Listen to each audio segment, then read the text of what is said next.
Le Premier ministre a demandé que les pays qui reçoivent ces enfants, à travers l'ambassade présente ici en Haïti et son ambassadeur, doivent absolument confirmer et co-signer l'autorisation que les pays sont d'accord, qu'ils ont été dans la préparation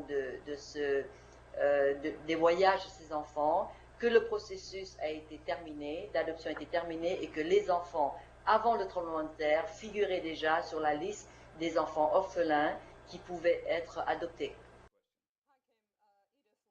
Approximately 500,000 people have moved back either to their places of origin or they have simply gone outside to decongest the city and are seeking help outside. As you know, they represent a new great concern to us because they're going back to places that even pre-earthquake were not equipped with any kind of resources to support them. Sanitation.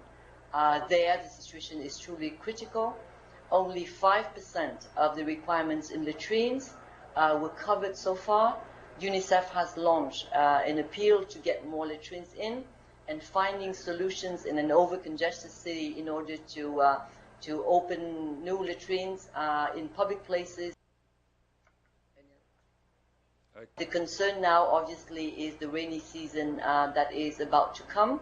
So regarding shelter, we are now considering the setting up of some hazard-resistant or hurricane-proof type of shelter. This is obviously a more a better solution, a more costly one, and probably it would take longer to bring them in here.